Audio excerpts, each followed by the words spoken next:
E está começando mais um programa aqui na Web Liberal FM. Qual programa é esse? Tempinho com Tiago Tardim. Seu programa de 6h30 às 7 horas comigo, Tiago Tardim, um santo pecador.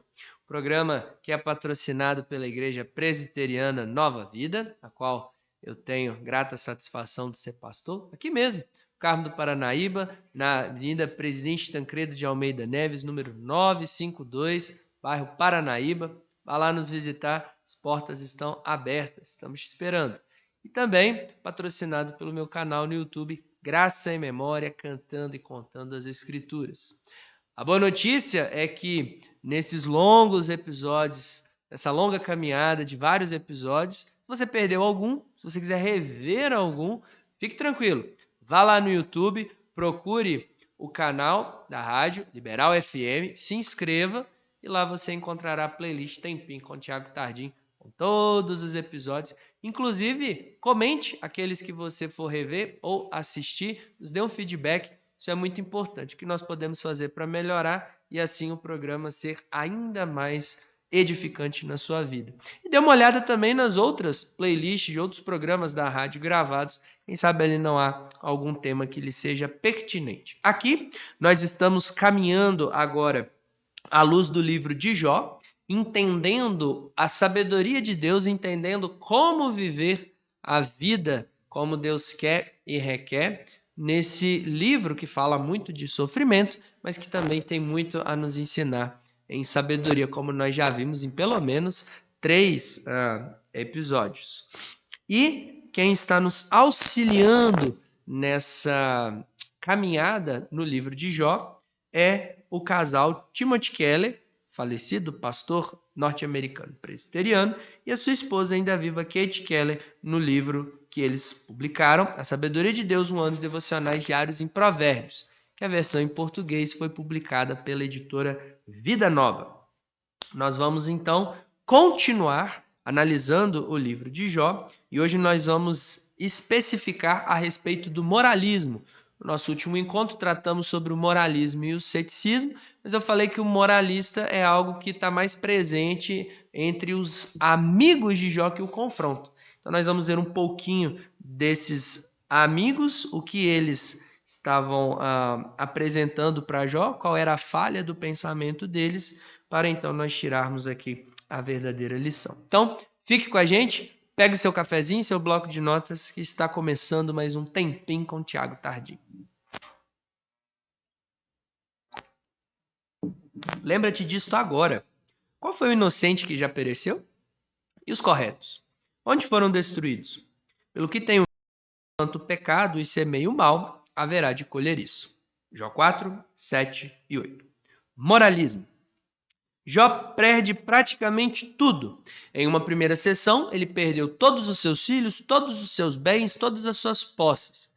E, num outro encontro, ele então perde o seu status, a sua reputação, ele é acometido de doenças, de lepra, ele se torna um pária, impossibilitado de agradar a sua esposa, ao ponto dela mesma, de forma jocosa, falar para que ele amaldiçoasse a Deus e morresse. Então, Jó perde praticamente tudo.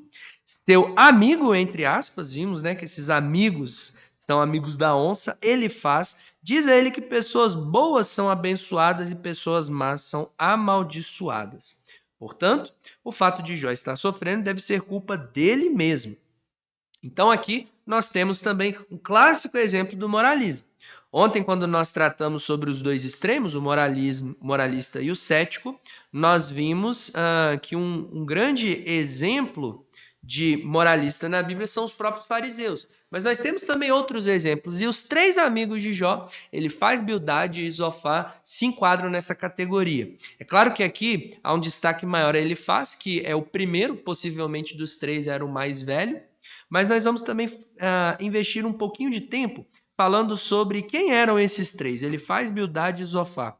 É claro que nós temos poucas informações a respeito de como eles eram, qual era o trabalho e o ofício deles, mas ao longo de boa parte do livro de Jó, os capítulos em que nós temos eles questionando, conversando, confrontando Jó e a resposta de Jó, que se dá numa estrutura literária poética. O texto começa numa narrativa, termina numa narrativa, mas boa parte do livro, que é o discurso de Jó com esses 3 amigos, se dá nessa estrutura literária poética, onde aqui nós temos a resposta. E todos os 3, Elifaz, Bildade e Zofar, caem nesse perigo do moralista. Por isso que aqui nós vamos gastar um episódio para aprofundar ainda mais.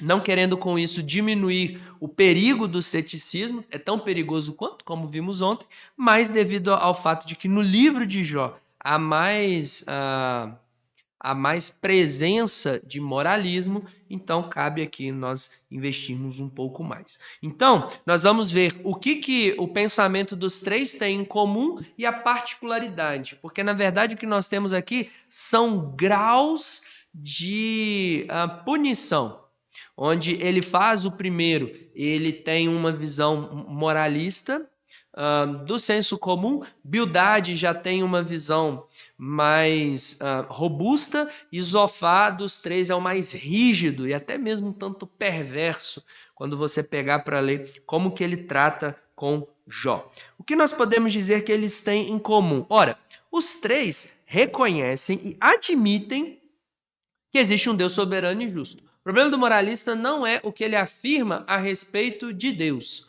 O problema do moralista é o que ele deveria também admitir e afirmar. Então, o moralista não é o problema dele não é aquilo que ele fala que está errado, mas o que ele deixa de falar.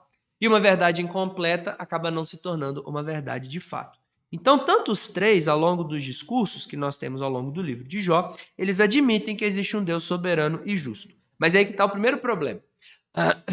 Eles, então, como moralistas, eles seguem a chamada doutrina da retribuição. O que é a doutrina da retribuição? É você estabelecer essa lei natural de causa e efeito e colocar ela como algo absoluto e que não foi afetada de forma alguma pela queda. Ou seja, aquilo que você planta, você colhe. Você faz o bem, você colhe o bem. Você faz o mal, você colhe o mal. Então, o mal é sempre uma resposta. O sofrimento, a aflição, é sempre uma resposta de algo mal que cometemos, e as recompensas é sempre uma consequência de algo bom que fazemos. E o problema, e nesse ponto há muitos ateus e até céticos que desmascaram o moralista, é aquele clássico questionamento e dilema que talvez você já se fez ou alguém não cristão fez a você cristão. Se Deus é todo poderoso, ele não pode ser bom, porque existe sofrimento. E se Deus ele é bom, ele não pode ser todo-poderoso, porque existe o sofrimento. O sofrimento é uma forma de negar o Deus dos cristãos, porque o Deus dos cristãos ele é soberano e bom. Mas devido ao sofrimento, ou Deus não é soberano, por ele não ser capaz de acabar com o sofrimento, ou ele é bom, mas ele não é soberano, ele não é capaz de acabar com o sofrimento. Mas existe um problema. E Timothy Keller, num outro livro, Fé na Era do Ceticismo, em um dos seus capítulos, ele responde. Inclusive, uma ótima referência para você que gosta de apologética e quer saber um pouco mais de como defender a fé cristã em meio a esses ataques. Esse livro é baseado em uma série de questionamentos que ovelhas da igreja dele, quando ele pastoreava, a igreja Redeemer, presbiteriana em Nova York, onde ali você tinha cristãos recém-convertidos que eram budistas, islamistas, hinduístas, ateístas, satanistas, naturalistas, e todos esses ismos, e eles questionavam o seu pastor e ele tinha que dar razão da sua fé. E com isso, então, ele publicou esse livro, um livro muito bacana, onde ali você vai ter bons argumentos para lidar com isso. E um dos argumentos que ele usa é, ora, se estamos partindo do pressuposto de que existe um Deus que ele é soberano, então ele é que é o crivo para me dizer o que é bom ou mal, não eu. Então, se eu falo que alguma coisa é má, e se o que eu estou falando que é mal, não há na revelação de Deus algo que fale que isso é mal, então o que está errado não é a revelação. O que está errado não é a visão de Deus. O que está errado sou eu. E nós sabemos, e nós já vimos isso também em outros episódios, e nós temos experiências na nossa vida de que muitas situações que nos foram custosas, de aflição e sofrimento, na verdade, acabaram sendo boas, porque elas nos aproximaram mais de Deus, e não há nada melhor para um cristão do que estar mais perto da presença de Deus. Então, se eu creio no Deus das Escrituras, então eu não posso perguntar, ora, se ele é soberano, por que ele não erradica o mal? Ele sendo soberano, ele tem um motivo para isso. E eu não sendo soberano, eu tenho que me submeter ao propósito que ele estabeleceu em permitir que essa realidade fosse afetada pela queda, e afetada pela queda tivéssemos então contato com sofrimentos, aflições, dificuldades, doenças, enfermidades, agruras e coisas do tipo. Então, a doutrina da retribuição, ela não pode ser um absoluto, porque a queda também afetou as leis que o próprio Deus estabeleceu, que regem toda a existência. Elas não deixaram de existir, mas foram afetadas. Os três também estão em comum o pensamento de que eles não enxergam Jó como inocente. Como moralistas, em alguma medida, os três vão olhar para Jó e pensar, Jó, você está fazendo alguma coisa. Você fez alguma coisa que não deveria fazer. Conhece aquela pessoa? Conhece aquele cristão que quando você está falando que está passando por algum problema, alguma dificuldade, a primeira coisa que ele vai falar, talvez para você, ou pior, nas suas costas para alguém, seja, olha, pastor, olha, líder, tá vendo fulano? Tá sofrendo muito, né? Pois é, eu fiquei sabendo que ele não tá sendo um dizimista fiel. Pode ser por isso que está acontecendo isso, ó. Tá vendo?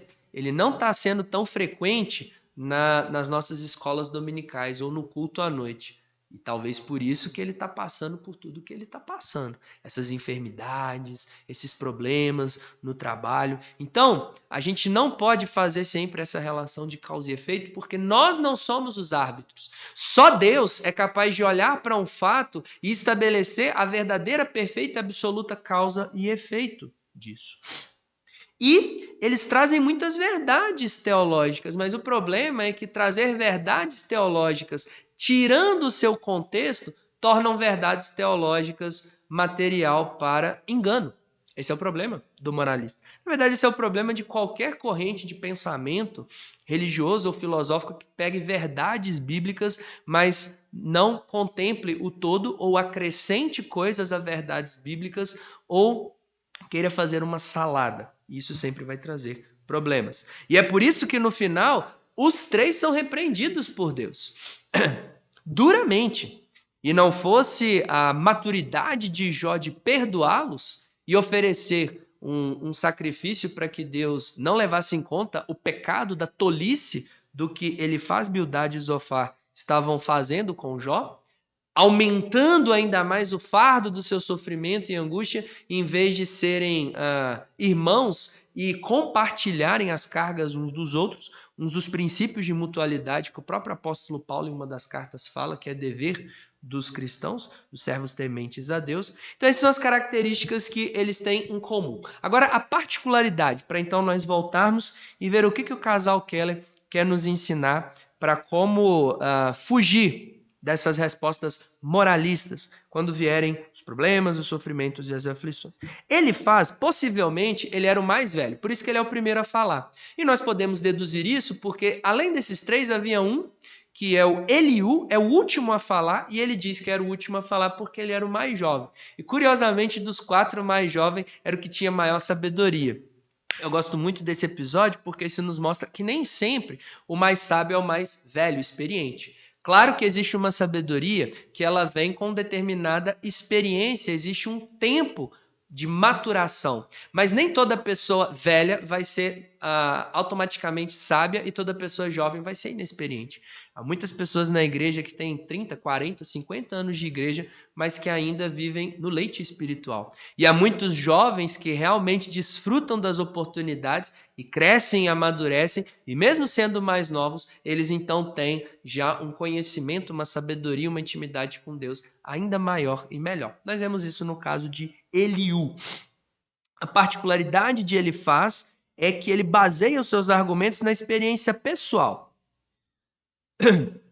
Então, ele trabalha com a observação. Sabe aquela pessoa que define um fato baseado na observação, baseado naquilo que os nossos sentidos conseguem ver. E o problema é que existem coisas na nossa vida que uma simples observação, um simples olhar para a realidade visível é insuficiente para descrever ou para nos ajudar a lidar com um fato dessa realidade. Poderíamos dizer de forma embrionária que ele se enquadraria muito no chamado empirismo, aquele que define um fato científico baseado naquilo que eu posso observar e tirar notas a respeito disso. Se você está me apresentando um fato, mas esse fato não há nenhuma forma da realidade visível me trazer observações para que eu possa experimentar este fato, então esse fato não existe, ou se ele existe, ele é irrelevante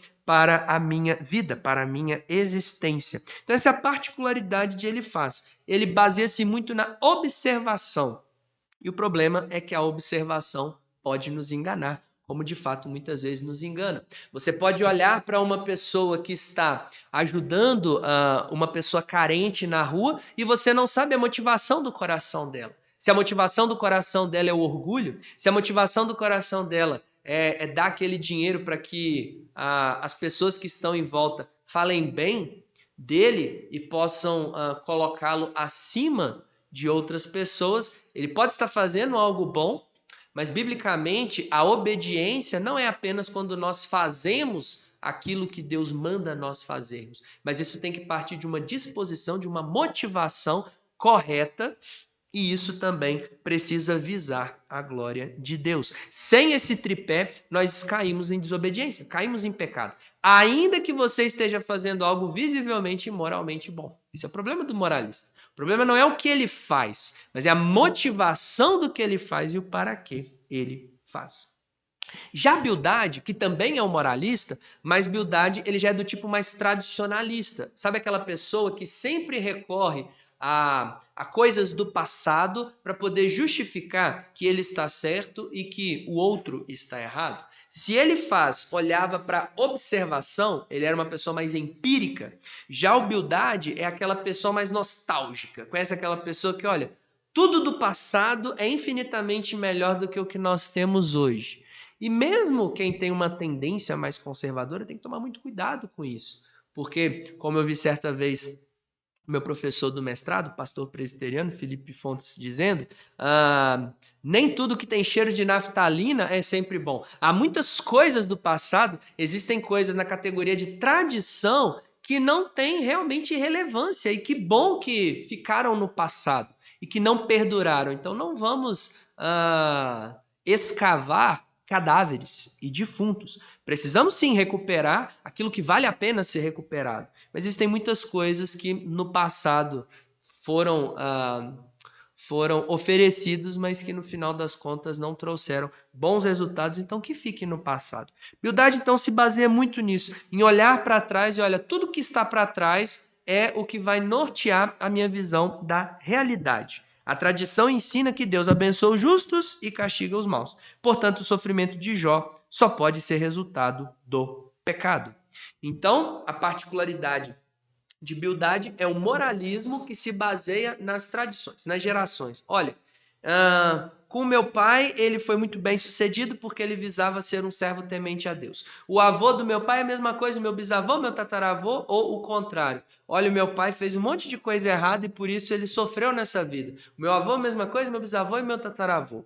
Então, baseado em tradições. E dos três, o terceiro, o mais rigoroso e o pior, o Zofar, ele então é o chamado dogmático.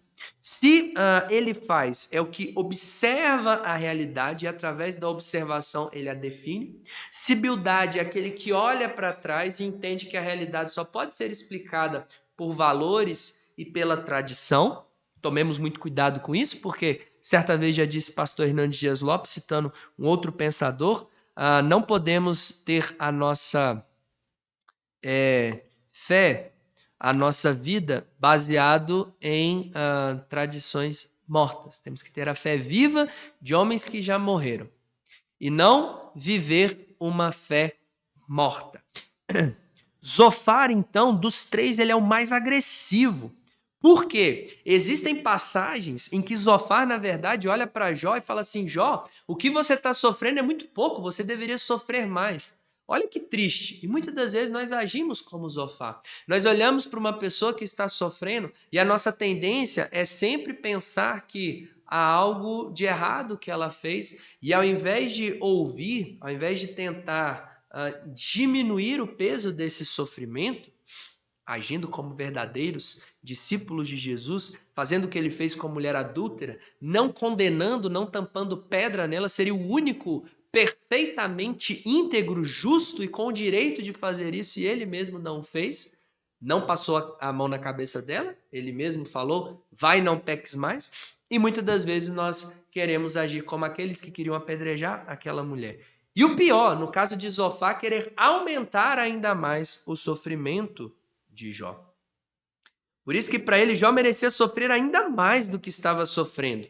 E era uma prova evidente da culpa. Então, para Zofar, olha, se você quer parar de ser vítima e resolver sua questão com Deus, então que ele possa te mandar mais sofrimento, porque tudo isso que você sofreu, Jó, ainda é insuficiente para você reconhecer que você está em pecado. Então você tem que sofrer muito mais. Você perdeu todos os seus filhos, perdeu todos os seus bens, perdeu todas as suas posses, perdeu a sua dignidade, perdeu a sua virilidade, você agora é um decrépito, você é um pária, você não consegue nem conviver com a sua esposa, você tem que sofrer mais do que isso para que então você entenda que você está errado e aí sim, Deus então vai lhe perdoar e você vai ter tudo restaurado. Sua autoridade principal é uma lógica inflexível acerca da justiça divina. É aquela pessoa, e muitos fariseus eram assim, nós vimos já, né, no episódio anterior, que os fariseus também é o exemplo mais clássico no Novo Testamento de moralista, de que é aquela pessoa que fala, olha, o que você está passando é muito pouco. Para mim, eu quero receber graça de Deus, porque eu sou bom, eu sou justo, eu procuro fazer a coisa boa. Então, Deus, seja gracioso. Agora, esse outro, esse publicano, esse pecador, essa meretriz, essa prostituta, esse homossexual, esse de linha política e social diferente da minha, esse de visão de matriz religiosa diferente da minha, não. Esse é juízo atrás de juízo atrás de juízo.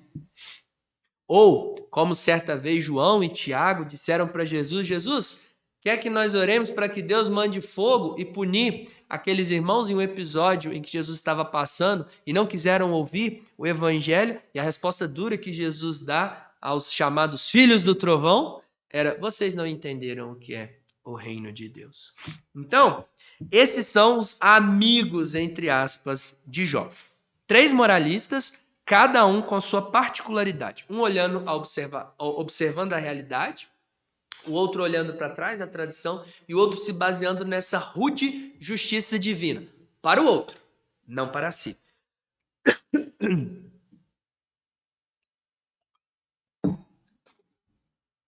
Portanto, o fato de Jó estar sofrendo deve ser culpa dele mesmo.